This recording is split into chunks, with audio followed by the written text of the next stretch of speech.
ఎన్నిక లేని వారిని ఏలికగా మార్చిన దేవాది దేవుని నామములో మీ అందరికీ కూడా వందనాలు. ఈ పాడ్కాస్ట్ అనగా ఈ దైవ దీవెన ఆధ్యాత్మికమైన స్వరానికి మీ అందరికీ కూడా ప్రేమపూర్వకంగా ఆహ్వానం పలుకుతున్నాం. అందరూ నిద్రలు ఇచ్చారు కదా, దేవుని యొక్క వర్తమానం వినే సమయం అండి. దయచేసి అందరూ కూడా నిద్ర లేవండి. ఈ వాక్యాన్ని దయచేసి అందరూ కూడా ఆలకించి అనేక మందికి ఫార్వర్డ్ చేయండి, షేర్ చేయవలసిందిగా మనం చేస్తూ ఉన్నాం. ఈ దైవ దీవెన ఆధ్యాత్మిక వర్తమానాలు నేరుగా మీ వాట్సాప్ మొబైల్స్కి రావాలనుకుంటే నెంబర్ చెప్తున్న నెంబర్ రాసుకోండి. 8121333322 అనగా 8121333222 అనే నెంబర్కి మీ పేరు మీ ఊరు మాకు వాట్సాప్లో పెట్టినట్లయితే ప్రతి దినము కూడా దేవుని వర్తమానం అందుతాయి. దయచేసి అందరూ కూడా జాగ్రత్తగా ఆలకించవలసిందిగా మీ అందరూ కూడా కోరుచున్నాను. మీరు విని విడిచిపెట్టడం కాకుండా అనేక మందికి ఫార్వర్డ్ చేయండి. ఫార్వర్డ్ చేసి ఈ పాడ్కాస్ట్ని అలాగే ఈ దైవదేవుని వర్తమానాల్ని మీరు అనేక మందికి షేర్ చేసి మమ్మల్ని ఎంకరేజ్ చేయవలసిందిగా, మమ్మల్ని ప్రోత్సహించవలసిందిగా కోరుచు ఉన్నాను. ఈ సమయంలో అందరూ కూడా కళ్ళు మూసుకుందాం. కళ్ళు మూసుకున్నట్లయితే ప్రార్థన. మహాగణుడా, మా గొప్ప దేవ, నీకే కోట్లాది వందనాలు స్తుతులు ప్రభువా. తండ్రి, చెప్పబడుతున్న వాక్యము ఇప్పుడు ఏదైతే ఉందో ఈ వాక్యము మా జీవితంలో గొప్ప దీవెనకరంగా, గొప్ప ఆశీర్వాదకరంగా దయతో మార్చండి ప్రభువా. తండ్రి, నీ మేలులు ఉన్నతమైనవి తండ్రి, నీ మేలులు అద్భుతమైనవి ప్రభువా. నువ్వు తలంచుకుంటే మా జీవితాలే పూర్తిగా మారిపోతాయి తండ్రి. తండ్రి నాయన, ఈరోజు ఎవరైతే ఈ వాక్యాన్ని వింటున్నారో వాళ్ళ జీవితాల్లో గొప్ప మార్పులు వాళ్ళు చూడులాగిన సహాయమును దయచేయండి ప్రభా. నీ గొప్ప కార్యములు, నీ గొప్ప మేలులు ప్రతి ఒక్కరి జీవితంలో నువ్వు జరిగిస్తావని నమ్ముచూ స్తుతిస్తూ యేసయ్య వారి నామంలో అడుగుచున్నాము తండ్రి. ఆమేన్, ఆమేన్, ఆమేన్. వాక్యంలోకి నేరుగా వెళ్ళిపోదామండి. దయచేసి బైబిల్స్ అందరు తెరవండి. కీర్తనల గ్రంథము 118 అధ్యాయము. కీర్తనల గ్రంథము 118 అధ్యాయం. సామ్స్ చాప్టర్ 118, 118 అధ్యాయం 5వ వాక్యము చూసినట్లయితే, ఇరుకునందుండి నేను యెహోవాకు మొరపెచ్చితిని, విశాలమందు ఆయన నాకు ఉత్తరమిచ్చును. ఇరుకునందుండి నేను యెహోవాకు మొరపెచ్చితిని, విశాలమందు యెహోవా నాకు ఉత్తరమిచ్చెను. ఈరోజు నా అంశము పేరు కూడా ఇరుకు నుండి విడుదల పొందాలి అంటే, ఇరుకు సమస్యల నుండి మనం విడుదల పొంది మంచి విశాలకరమైన ఆశీర్వాదంలోకి మనం వెళ్ళాలి అంటే అనే యొక్క అంశం పైన ఈరోజు మాట్లాడుతున్నాను కనుక జాగ్రత్తగా ఒక్కొక్కటి ఆలకించవలసిందిగా కోరుచు ఉన్నా. కొంతమంది జీవితాలు మోడుబారిపోయిన జీవితం. అంటే ఎలాగనిపిస్తుంది అంటే, నా జీవితము నాకే విరక్తి పుట్టేస్తుందండి, నా బ్రతుకు నాకే అసహ్యంగా ఉంటుందండి, నా యొక్క జీవితము చూస్తుంటే నాకే చాలా జుబుక్సకరంగా, లేకపోతే నాకు ఇంట్రెస్ట్ లేని తనముతో నా జీవితం ఉందని చెప్పి చాలా మంది కూడా ఇరుకుల్లో ప్రయాణము చేస్తూ ఉంటారు. అనగా ఆర్థికంగా చితికిపోయి, అనారోగ్యముగా చితికిపోయి, కుటుంబ సమస్యలతో కొట్టుమిటలాడుతూ, గుండెలో కలవరాలు, ఇబ్బందులు, భయము, ఆందోళనలతో చాలా మంది కూడా ఈ ఇరుకు మార్గమున ప్రవేశిస్తూ ఉన్నారు. దావీదు కీర్తనకారుడు కూడా ఈ 118 అధ్యాయం 5వ వాక్యంలో ఆయన కూడా పాప అలాంటి పరిస్థితుల్లో ఉన్నాడు. ఇరుకు నుండి నేను యెహోవాకు మొరపెచ్చితిని, నా సమస్యల నుండి నేను యెహోవాకు మొరపెచ్చితిని, నా ఇరుకు సమస్యల నుంచి నేను యెహోవాకు మొరపెట్టగా ఆయన విశాలమందు యెహోవా నాకు ఉత్తరం ఇచ్చెను. ఎక్కడిచ్చారట? విశాలమందుండి దేవుడు నాకు ఉత్తరం ఇచ్చాడు. ఈరోజు ఎవరైతే ఇరుకు మార్గంలో ప్రయాణము చేస్తున్నారు, యేసు నామంలో నా ప్రభు మీ అందరిని కూడా విశాలమైన మార్గంలో నడిపించును గాక. హల్లెలూయా. దేవుడు నడిపించగలడండి. ఆయనకి అసాధ్యం అంటూ ఏది కూడా లేదు. సమస్తము రైట్ సాధ్యమే. ఆయన ఏదన్నా చేయగలడు. ఈరోజు ఎవరైతే ఇరుకులో ఉన్నానండి, చాలా సమస్యలతో కొట్టుమిటలాడుతున్నానండి, చాలా ఇబ్బందులతో కొట్టుమిటలాడుతున్నానండి, నా జీవితము ఏమైపోతుందో, నా పిల్లల పరిస్థితులు ఏమైపోతాయో, లేకపోతే అదేమైపోతుందో ఇదేమైపోతుందని చెప్పి ఆందోళన కలవరాలతో ఎవరైతే ఉన్నారో, ఈరోజు ఈ యొక్క దైవ దీవెన కార్యక్రమంలో ఈ పాడ్కాస్ట్ ద్వారా మీ అందరితో ప్రభు మాట్లాడుతుంది ఏంటంటే, ఇరుకు నుండి దేవుడు మీ అందరికి విశాలత కలిగించబోతున్నాడు. ఇరుకు నుండి దేవుడు మీ అందరిని కూడా తప్పించబోతున్నాడు. అది ఎంత పెద్దదైనప్పటికీ కూడా, ఆ ఇరుకులో నీవు చిక్కుకున్నప్పటికీ కూడా, ఆ ఇరుకు నుంచి నువ్వు బయటికి రాలేని పరిస్థితులు ఉన్నప్పటికీ కూడా, ఆ ఇరుకులో నీకు అనేక మంది అణిచివేసేస్తున్నప్పటికీ కూడా, నా ప్రభు నీ పక్షాన ఉన్నట్లయితే ఆ ఇరుకు నుండి ఎంత పెద్దవాళ్ళని అణిచివేసిన నా ప్రభు నిన్ను బయటికి రప్పించి విశాలమైన మార్గంలో నడిపించడానికి సంసిద్ధముగా ఉన్నాడు. హల్లెలూయా. ఈరోజు ఎవరైతే ఇరుకుల్లో ఉన్నారో, ఈరోజు ఎవరైతే బంధకాలతో కొట్టుమిటలాడుతున్నాడో, ప్రభు నేరుగా మీ అందరితో మాట్లాడుతుంది ఏంటంటే, దేవుడు మీ అందరినీ ఇరుకు నుంచి తప్పించబోతున్నాడు. మీరు చేయవలసిన పనులేటి? నా వాక్యము ఇంట్రడక్షన్ లాగా ఇచ్చి రెండోదిగా మీ అందరికీ నేను రెండో పాయింట్గా నేను చెప్పేది ఏంటంటే, మీరు అసలు ఏమి చేస్తే ఇరుకు నుండి మీరు బయటకు పడతారు. 3 విషయాలు. నేను ఎప్పుడు కూడా నా వాక్యాన్ని 3 అంశాలతో మరి ముగిస్తాను కనుక ఈరోజు కూడా నేను 3 విషయాలు తెలియజేసి నా వాక్యాన్ని ముగిచ్చేస్తాను. దయచేసి తెరిద్దాం. మనం ఇరుకు నుండి విశాలతలకు రావాలి అంటే దయచేసి తెరవండి. సామెతల గ్రంథము 3వ అధ్యాయము 5వ వాక్యము చూద్దాం. సామెతల గ్రంథము 3వ అధ్యాయము 5వ వాక్యము చూసినట్లయితే, నీ స్వబుద్ధిని ఆధారము చేసుకొనక నీ పూర్ణ హృదయముతో యెహోవా యందు నమ్మిక యుంచుము. ఏటట? మన స్వబుద్ధిని ఆధారము చేసుకొనక నీ పూర్ణ హృదయముతో యెహోవా యందు నమ్మక ముంచుము. మొట్టమొదటిగా మనము ఇరుకు నుండి బయటికి రావాలంటే మంచి నిర్ణయాన్ని కలిగి ఉండాలి. గమనించండి, చాలా మంది నిర్ణయాలు తప్పుడు నిర్ణయాలతో వెళ్ళిపోతుంటారు. నేను ఏది తలపెట్టినా నాకు ఇప్పటికొచ్చి ఓటమి లేదని చెప్పి చాలా మంది అంటూ ఉంటారు. గమనించండి, చాలా మంది కూడా వాళ్ళ యొక్క స్వబుద్ధులతో వెళ్ళిపోతుంటారు. అంటే సొంత ఆలోచనతో, ఎదుటివాన్ని కన్సల్ట్ అవ్వకుండా, మరి ప్రాముఖ్యంగా ప్రభువుని కన్సల్ట్ అవ్వకుండా స్వబుద్ధితో అనగా సొంత మాటలతో, సొంత ఉద్దేశాలతో, సొంత బుద్ధితో, సొంత కార్యములతో వాళ్ళందరూ కూడా అడుగు పెట్టేస్తుంటారు. దేవుని యొక్క వాక్యము సెలవిస్తుంది ఏంటంటే, నీ స్వబుద్ధిని ఆధారము చేసుకొనక, మన స్వబుద్ధిని, మన యొక్క సొంత ఆలోచనల్ని ఆధారము చేసుకొనక నీ పూర్ణ హృదయంతో నువ్వు దేవునిపై నమ్మకం ఉంచి ఏ పని ప్రారంభించినా అది మంచి నిర్ణయమే. చాలా మంది కూడా, ఎంతో మంది మీలో కూడా సొంత నిర్ణయాలకు వెళ్ళిపోయి మీ జీవితాన్ని పాడు చేసుకున్నారు. అవతల వారు ఏదో చెప్పారోనో, లేకపోతే నీ సొంత ఊహలకు వెళ్ళిపోయి అవతల వాళ్ళు డబ్బు చూసి పెళ్లి చేసుకున్న వారు అనేక మంది ఉన్నారు. తల్లిదండ్రులు చాలా మంది కొన్ని నెత్తినోరు బాదుకునేది ఏంటంటే, వాళ్ళ కుటుంబం మంచిదనుకున్న పాపని ఇచ్చేసానండి, వాళ్ళ కుటుంబం మంచిదనుకున్న కుమారుని ఇచ్చేసానండి, ఈరోజు మేము ఆ కష్టాన్ని చూస్తున్నాం, ఈరోజు మేము ఆ బాధను అనుభవిస్తున్నాం, ఈరోజు మేము ఇబ్బందులు అనుభవిస్తున్నాం చెప్పి చాలా మంది కూడా ఆందోళనలతో వాళ్ళ యొక్క హృదయములు కొట్టుమిట్లు ఆడుతూ ఉంటాయి. గమనించండి, దేవుని యొక్క వాక్యం మీ అందరితో మాట్లాడుతుంది ఏంటంటే, take a good decision from God. దేవుని దగ్గర నుంచి ఒక మంచి నిర్ణయాన్ని కలుగుని. దయచేసి మీ సొంత ఉద్దేశములతో వెళ్ళిపోవద్దు. వెళ్ళిపోయావా నష్టపోతావు. నీ సొంత ఉద్దేశములతో వెళ్ళిపోయావా భయంకరంగా ఎదుర్కొంటావు. గమనించండి, దేవుని మీరు అందరికి మీకు వచ్చే ఒక పెద్ద అనుమానం ఏంటంటే, పాస్టర్ గారు దేవుని యొక్క ఉద్దేశము ఇదే అని మేము ఎలా తెలుసుకోవాలి? గిద్యోను విషయానికి ఒకసారి మనం చూసినట్లయితే, గిద్యోన్ని దేవుడు అన్నాడు, నువ్వు వెళ్ళి మిద్యానీని హతమార్చు అన్నప్పుడు గిద్యోను అసలు పనికిరాని వాడు. అయ్యా నాకు ఏ యుద్ధం వచ్చు, ఒకవేళ ఇది నువ్వే అంటే నేను ఒక పరీక్ష పెడతాను, ఆ పరీక్ష కానీ నువ్వు నాకు అనుమతిస్తే నేను ఖచ్చితంగా నేను యుద్ధం చేసేస్తాను అన్నాడు. ఏంటి ఆ పరీక్ష అంటే, ఒక బొచ్చు తీసుకుని ఈ బొచ్చు తెల్లవారుసరికి చక్కగా పొడిగా ఉండి చుట్టూ అంతా కూడా తడిసిపోయి ఉంటే నేను యుద్ధానికి వెళ్ళిపోతాను అన్నాడు. సరే, ఆ రీతిగానే గిద్యోను చెప్పిన రీతిగానే ఆ బొచ్చు అంతా కూడా తెల్లవారికి పొడిగా ఉంది, చుట్టూ అంతా కూడా తడి అయిపోయింది. గంతే గిద్యోనికి బలి పెగిలింది. అమ్మా, దేవుని యొక్క చిత్తమేమో, దేవుని యొక్క ఉద్దేశం నన్ను పంపాలనేమో, మరొక్కసారి కూడా దేవుని ట్రై చేయడం మంచిదని చెప్పేసి, ప్రభువా ఈసారి ఈ బొచ్చు మొట్టకే తడిసిపోయి ఉండాలి, తక్కువ చుట్టూ అంతా కూడా పొడిగా ఉండాలన్నాడు. తెల్లవారు లేచేసరికి దేవుడు అదే రీతిగా చేశాడు. బొచ్చు అంతా కూడా తడిసిపోయింది, ఆ చుట్టూ ప్రాంగణం అంతా కూడా పొడిగా ఉంది. అప్పుడు గిద్యోను కన్ఫర్మేషన్కి వచ్చాడు, అమ్మా ఇది దేవుని నిర్ణయమే, ఇది దేవుని ఉద్దేశమే అని చెప్పి ఆయన కలిగి వెళ్ళాడు. ఈరోజు నీవు ఏదైతే దేవుని నిర్ణయము తీసుకోవాలనుకుంటున్నావో నీవు కూడా కొన్ని అడుగు. ప్రభువా ఇది జరిగితే నేను ఇది చేసేస్తాను తండ్రి, ఇది జరిగితే ఇది కన్ఫర్మ్ చేసుకుంటాను ప్రభువా, ఇది జరిగితే నా జీవితంలో గిద్యోనికి ఎలాగైతే ఒక కన్ఫర్మేషన్ ఇచ్చావు, ఒక నిబంధన ఎలాగైతే ఇచ్చావు, నాకు కూడా అలాగిస్తే నేను వెళ్ళిపోతాను ప్రభు అని చెప్పి మీరు దేవుని నిర్ణయం పైన ఆధారపడి. ఎందుకండి అమ్మా, అయ్యా, నా ప్రియ తమ్ముడు, నా ప్రియ అన్న, నా ప్రియ చెల్లి, అక్క, ఎంత సొంత నిర్ణయాలకు వెళ్ళి జీవితాన్ని పాడు చేసుకున్నారు.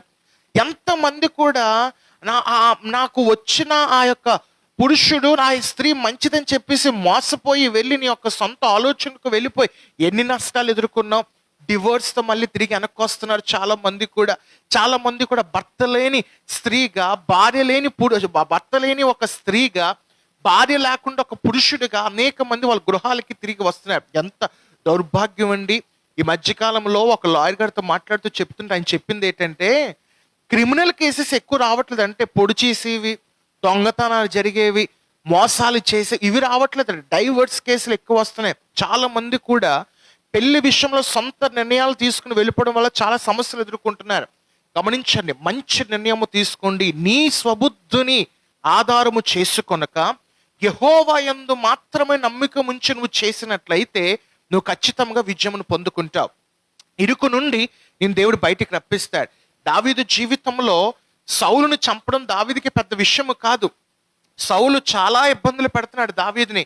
ఇరుకులో ప్రయాణం చేస్తున్నాడు, గుహల్లో దాక్కుంటున్నాడు, అరణ్యంలో దాక్కున్నాడు. నిజానికి దావీదుకి అంత పని అవసరంలే, వెళ్ళి ఒక్క పోటేసేస్తే మొత్తం అంతా కూడా క్లియర్ అయిపోద్ది. కానీ అవకాశం కూడా వచ్చింది. గుహలో సౌలు పడుకున్నప్పుడు వెళ్ళి దావీదుకి వెనక నుంచి పొడి చేసి చంపేసి ఒక అవకాశం వచ్చింది. అది కూడా చేయలే.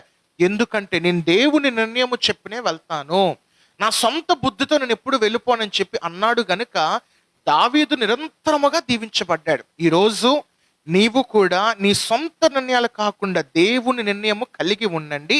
ఖచ్చితంగా మీరు ఇరుకు నుండి బయటపడతారు. రెండోదిగా, మొట్టమొదటిగా దేవుని నిర్ణయము మనం కలిగి ఉండాలి. రెండోదిగా యోహాను సువార్త 15వ అధ్యాయము 4వ వాక్యము చూసినట్లయితే, నా యందు నిలిచియుండుడి, మీ యందు నేనును నిలిచియుందును. తీగ ద్రాక్షావళిని నిలిచి ఉంటేనే గాని తనంతట తానే ఎలాగూ ఫలించదో అలాగే నా యందు నిలిచి ఉంటేనే గాని మీరెప్పుడు కూడా మీరును ఫలింపరు. తీగ, ఒక ద్రాక్ష తీగ ఫలించాలంటే, ఒక ద్రాక్షవల్లి ఫలించాలంటే ఆ చెట్టుతో ఆ తీగతో అది అంటి పెట్టుకుని ఉంటేనే దాంట్లో ఫలాలు వస్తాయి. అంటి పెట్టుకోకుండా అది సెపరేట్గా అది వేరుగా పెరిగితే దాంట్లో ఫలాలు రావు, అది ఎండిపోతుంది, దాన్ని కట్ చేసవలసిన పరిస్థితి వస్తుంది. కానీ అంటి పెట్టుకుని ఉండి చక్కగా దానితో పాటు ఎదుగుతూ ఉన్నట్లయితే దాని నుంచి ప్రతిఫలం వస్తుంది, దాని నుంచి ఒక ఫలితం వస్తుంది, దాని నుంచి ఒక వృక్షం వస్తుంది, దాని నుంచి ఒక ఫలం వస్తుంది, ఒక ఫ్రూట్ అనేది బయటకు వస్తుంది. అలాగే మన బ్రతుకులు కూడా ఫలభరితముగా మన జీవితాలు మారాలి అంటే, ఇరుకు నుండి మన విశాలతలో మనం ప్రయాణము చెయ్యాలి అంటే, రెండోదిగా మనము క్రీస్తుతో అంటి పెట్టుకుని ఉండాలి. మనం క్రీస్తుతో అంటి పెట్టుకుని ఉంటేనే మన జీవితాలు బాగుపడతాయి. క్రీస్తుతో అంటి పెట్టుకుని ఉంటేనే మన ఫలభరితమైన జీవితాన్ని మనం పొందుకోగలము. గమనించండి, గెహాజీ ఎప్పుడైతే ఆ యొక్క నయమాను గారు తెచ్చిన ఆ యొక్క వెండి బంగారానికి లోకాన్ని దానికి ఆశపడిపోవడం వల్ల, ఆ లోకానికి అంటి పెట్టుకోవడం వల్ల చివరికి గెహాజీకి మిగిలింది ఏంటండి? శాపం మిగిలిందండి. కానీ దైవజనుని ఎలీషాకి ఏం మిగిలిందండి? ఫలాలు మిగిలాయి. దేవుని చేత బహుబలంగా వాడబడ్డాడు, అనేక మంది అభిషేకించాడు, అనేక మంది చావులో ఉన్నవాడిని బయటికి రప్పించాడు. అంత అభిషేకమైన కార్యక్రమాలు ఎలీషా ద్వారా దేవుడు చేశాడు. గెహాజీ మటుకు శాపగ్రస్తుడు అయిపోయాడు. ఈరోజు చాలా మంది లోకాన్ని అంటి పెట్టుకుని ఉంటారు, లోకంలో ఉన్న డబ్బున్న వాళ్ళని అంటి పెట్టుకుని ఉంటారు, ఆస్తిపాస్తులు కలిగిన వారిని అంటి పెట్టుకుని ఉంటారు, రాజకీయ నాయకుల్ని అంటి పెట్టుకుని వాళ్ళు ఉంటారు, తర్వాత అధికారులను అంటి పెట్టుకుని వారు ఉంటారు. గమనించండి, ఎందుకంటే నాకు ఏ శ్రమను వచ్చినా నాకు నా లోకల్ నాయకుడు వస్తాడు, నాకు ఏ బాధ వచ్చినా ఈ అధికారులు నాకు తోడుంటారని చెప్పి చాలా మంది కూడా వారితో అంటి పెట్టుకుని ఉంటారు. గమనించండి, ఇవి ఏమీ అవసరంలే. నువ్వు నాయకుడితోనో, రాజకీయ నాయకుడితోనో, కుల పెద్దలతోనో, అధికారులతోనో, ఐఏఎస్లతోనో, ఐపీఎస్లతోనో, ఐఆర్ఎస్లతోనో ఎవరితోని అంటి పెట్టుకుని అవసరంలే. నువ్వు నా ప్రభుతో అంటి పెట్టుకుని ఉండు. ఎంత పెద్ద వ్యతిరేకమైన సమస్యలు వచ్చినా ఇరుకు నుండి నా ప్రభు విశాలతలకు నడిపించేస్తాడు. అంతే, హల్లెలూయా. అవి ఎంత పెద్దవైనప్పటికీ కూడా ఈరోజు నువ్వు ఇరుకులో నడుస్తున్నావా? ఇరుకులో ఉండి ఆర్థిక సమస్యలతో కొట్టుమిట్లాడిపోతున్నావా? ఈరోజు ప్రభు నీతో మాట్లాడుతుంది ఏంటంటే, దేవునికి ప్రార్థన చేయి. ప్రార్థనే అన్నిటికీ విముక్తి కలిగిస్తుంది. నీవు గాని దేవునికి ప్రార్థన చేసినట్లయితే, ప్రభా ఇక నుంచి నేను అంటి పెట్టుకుని ఉంటాను ప్రభా, ఎలాగైతే ద్రాక్షవల్లి ఒక తీగతో అంటి పెట్టుకుని ఉంటుందో నేను కూడా నీతోనే అంటి పెట్టుకుని ఉంటాను ప్రభా అని చెప్పి నువ్వు ఎప్పుడైతే ద్రాక్షవల్లి వలె క్రీస్తుతో అంటి పెట్టుకుని ఉంటావో, నీ నుంచి ఫలభరితమైన జీవితం వస్తాయి, నీ నుంచి ఫలాలు వస్తాయి, నీ నుంచి ఆశీర్వాదాలు వస్తాయి. నీవు ఆశీర్వాదం పొందుకోవడం కాకుండా అనేక మందికి ఆశీర్వాదకరంగా దేవుడు నిన్ను మార్చేస్తాడమ్మా. అనేక మందికి ఆశీర్వాదకారిగా దేవుడు నిన్ను మార్చేస్తాడయ్యా. ఎందుకు నువ్వు వేరే వాళ్ళతో అంటి పెట్టుకుని ఉంటున్నావు? ఈరోజు వాళ్ళందరి స్నేహాలు విడిచిపెట్టి, ప్రభువా నేను నీతోనే ఉంటాను తండ్రి, Lord I will be with you, ప్రభువా నేను నీతోనే ఉంటాను తండ్రి, నేను నీతోనే ఉంటాను ప్రభువా అని చెప్పి నువ్వు దేవునితో అంటి పెట్టుకుని బ్రతికినట్లయితే, ఈరోజు దేవుని యొక్క సేవకుడిగా చెప్తున్నాను, నీ బ్రతుకుని దేవుడు తారుమారు చేస్తాడు. ఇరుకు సమస్యలతో కొట్టుమిట్లాడుతున్నావా? భయంకరమైన సమస్యలతో కొట్టుమిట్లాడుతున్నావా? ఎవరికి చెప్పుకోవాలో అర్థము కాలేని పరిస్థితులు ఈరోజు నీ జీవితం ఉందా? ప్రభు నీతోనే మాట్లాడుతుంది ఏంటంటే, దేవునితో అంటి పెట్టుకుని బ్రతకండి, దేవునితో చక్కగా ఒక సంబంధము కలిగి బ్రతకండి. దేవుడు మీ జీవితాన్ని తారుమారు చేసి ఇరుకు నుండి నా ప్రభు విశాలతలోకి నడిపించబోతున్నాడు. హల్లెలూయా. మొట్టమొదటిగా మనం అందరం కూడా చూస్తున్నాం, దేవుని నిర్ణయము కలిగి ఉండాలి. రెండోదిగా క్రీస్తుతో మనం అంటి పెట్టుకుని ఉండాలి. మూడోదిగా చూద్దాం, కీర్తన గ్రంథము 16వ అధ్యాయము 8వ వాక్యము చూద్దాం. చూడండి, కీర్తనలు 16వ అధ్యాయము 8వ వాక్యము చూసినట్లయితే, సదాకాలము యెహోవా యందు నా గురి నిలుపుచున్నాను, ఆయన నా కుడిపార్శ్వమందు ఉన్నాడు గనుకనే కదల్చబడను. మూడోదిగా కదల్చబడకుండా ఉండాలి. ఎలా ఉండాలి? కదల్చబడకుండా. You should not be moved by satanic attacks. అపవాదుడు యొక్క కుతంత్రాల నుంచి, అపవాదుడు యొక్క మోసాల నుంచి నువ్వు కదల్చబడకూడదు. అలాగ క్రీస్తునందు స్థిరముగా ఉండిపోవాలి. సదాకాలము నా హృదయము సదాకాలము యెహోవా యందు నా గురి నిలుపుచున్నాను.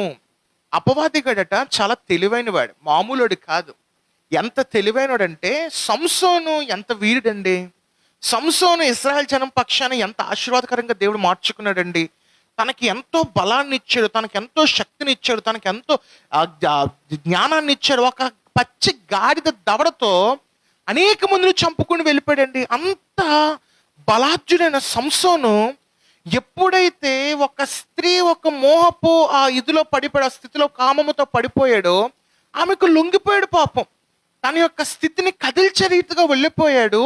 ఫిలిస్తీన్ల చేతికి బంధింపబడ్డాడు. అదే కానీ క్రీస్తునందు తండ్రి నందు స్థిరముగా ఉండినట్ల ఆయన కదల్చబడడు. ఎప్పుడైతే ఒక స్త్రీకి లోనైపోయాడో, క్రీస్తు విషయంలో చాలా నిర్లక్ష్యం అయిపోయాడు, క్రీస్తు విషయంలో చాలా ఒక దద్దం అయిపోయాడు. ఈరోజు చాలా మంది కూడా అలాగే ఉన్నారు. చాలా మంది అపవాదిగాడు మీకు నచ్చినవి, అనగా లోకపరంగా మీకు నచ్చినవన్నీ కూడా మీ ముందు పెడతాడు. రే ఇదిగోరా ఈ అమ్మాయిని చూడు, ఉదాహరణ చెప్తున్నాను, ఈ అబ్బాయిని చూడు, నన్ను ఎవరు కూడా అన్యతగా భావించకండి, అపవాదుల కుతంత్రాలు నేను నేరుగా చెప్తున్నాను. ఈ అమ్మాయిని చూడు, ఈ అబ్బాయిని చూడు, ఈ సినిమాలు చూడు, అది చూడు, ఇది చూడు, ఎలాంటి సినిమాలు చూడు, అలాంటి సినిమాలు చూడు అని చెప్పి మన వీక్నెస్ మీద పదే పదే రుద్దుతున్నప్పుడు, అబ్బా భలే ఉంది కదా, సైట్ కొట్టేస్తానులే, అబ్బా భలే ఉంది కదా, అమ్మాయి దగ్గరికి వెళ్ళి మాట్లాడేస్తాను, అబ్బాయి దగ్గరికి వెళ్ళి మాట్లాడేస్తాను, లేకపోతే ఆయన దగ్గరికి ఈయన దగ్గరికి వెళ్ళిపోతాను, సినిమాకి వెళ్ళిపోతాను, అది చేసేస్తాను, ఇది చేసేస్తాను, ఈ సినిమా చూసేస్తాను అని చెప్పి నువ్వు లొంగిపోయి వెళ్ళిపోయినట్లయితే, సంసోను వల్లే నీవు కూడా అపవాది గడికి బంధించబడిపోతావు. కదల్చబడిపోతున్నారు. చాలా మంది కూడా ఒక స్థిరముగా ఉండలేకపోతున్నారు. ఈరోజు మనము ఇరుకు నుండి విశాలతలకు రావాలంటే మనం కదల్చబడకూడదు. అపవాది గడి చాలా వేస్తాడండి మన పైన. ఆడి ఎలాంటి బాణాలు ఇసురుతాడంటే, చాలా సుఖమైన బాణాలు, అందమైన బాణాలు, రంగురంగులైన బాణాలు ఇసురుతాడు. నీవు గాని కదల్చబడ్డావా, నీవు గాని ఆ యొక్క బాణాల నుంచి కదల్చబడిన ఎడల చాలా శ్రమలు ఎదుర్కొంటావు. సంసోను ఎదుర్కొన్నాడండి, చాలా రకంగా ఎదుర్కొన్నాడు. దావీదు పాపం అలాగే ఎదుర్కొన్నాడు. బెత్షెబ విషయంలో అనేక మంది కూడా అలాగే ఎదుర్కొన్నారు. గమనించండి, ఈ మోషే విషయంలో ఎంతో స్టెబుల్గా ఉన్నాడు. ఫరో చాలా భయపెట్టాడు, రే చంపేస్తాను నువ్వు నాటకాలు వేసావంటే, రాయ్ నేను ఇది చేసేస్తాను, అది చేసేస్తాను, నీ దేవుడు అంత పెద్ద గొప్పవాడా, నీ దేవుడు ఇదా, నీ దేవుడు అదా అని చెప్పి మోషేని ఎంత భయపెట్టినప్పటికీ కూడా మోషే కదల్చబడలే. నా దేవుడు ఉన్నాడు నాతో, నా దేవుడు చూసుకుంటా, నా దేవుడితో పెట్టుకున్నావంటే మొత్తం నువ్వు, నీ రాజ్యం, నీ దేశం మొత్తం మాడి మసైపోద్దని చెప్పి మోషే ధైర్యంగా కదల్చబడకుండా ఉన్నాడు. గనుక ఇశ్రాయేల్ జనం అందరూ కూడా ఐగుప్తులో ఇరుకులో ఉన్నారు. వాళ్ళు వాగ్దానపు దేశం అనే ఒక విశాలతమైన ప్రదేశంలోకి దేవుడు నడిపించగలిగాడు. హల్లెలూయా. కదల్చబడలేదు. ఈరోజు నీవు కూడా కదల్చబడకూడదు. ఎంత పెద్ద వచ్చినా, ఎంత పెద్ద దాడి చేసినా, అపవాదిగాడు ఏదో రకంగా నిన్ను అణిచివేసేస్తున్నా, నీవు కదల్చబడకుండా నువ్వు స్థిరుడై ఉన్నట్లయితే, దేవుని యందు నిలిచి ఉన్నట్లయితే, నీ గురి దేవుడే అన్నట్టున్నట్లయితే, నువ్వు ఎంత పెద్దదొచ్చినా కూడా నువ్వు దాన్ని జయించి హతమార్చగలవు. ఆ శక్తి ప్రభు నీకు ఇచ్చాడు. విశ్వాసాన్ని ఉపయోగించు, ప్రార్థన ఉపయోగించు, వాక్యమైన ఖడ్గాన్ని బయటికి తీ. నువ్వు ఎప్పుడైతే ఇవన్నీ ఉపయోగిస్తావో అపవాదిగా నీ దగ్గరికి రాడు, నువ్వు స్థిరుడుగా ఉంటావు. ఇరుకు నుండి విశాలతలోకి నా ప్రభుని నడిపించేస్తాడు. హల్లెలూయా. 3 విషయాలు మీ అందరికీ ఈరోజు బోధించాను. మొట్టమొదటిగా మంచి నిర్ణయాన్ని కలిగి ఉండాలి. రెండోదిగా క్రీస్తులో మనం అందరం కూడా అంటిపెట్టుకుని ఉండాలి. మూడోదిగా కదల్చబడకుండా మనందరం కూడా జీవించాలి. ఈ 3 విషయాలు మీరు అందరూ కూడా దయచేసి జ్ఞాపకం ఉంచుకోండి. తప్పకుండా దేవుడు మీ జీవితంలో అద్భుతాలు చేసి ఇరుకు సమస్యల నుండి విశాలతకరమైన మార్గంలో దేవుని నడిపించబోతున్నాడు. కళ్ళు మూసుకుందాం. మీ అందరి కోసం ప్రార్థన. మహాగణుడా, మా గొప్ప దేవ, మా యేసయ్య, నీవు గొప్ప దేవుడు తండ్రి. చెప్పబడిన వాక్యము మా కొరకే ప్రభువా. మంచి నిర్ణయాన్ని కలిగి వెళ్ళి నీతో అంటి పెట్టుకుని ఉండి కదల్చబడకుండా ఉండిన ఎడల మా బ్రతుకుల్లో గొప్ప మార్పు, మా బ్రతుకుల్లో గొప్ప దీవెన, మా బ్రతుకుల్లో గొప్ప కార్యములు మేము చూడగలుగుతాం ప్రభువా. తండ్రి, నువ్వు గొప్ప దేవుడు ప్రభువా. మా జీవితంలో గొప్ప కార్యములు చేసినవాడు ప్రభువా.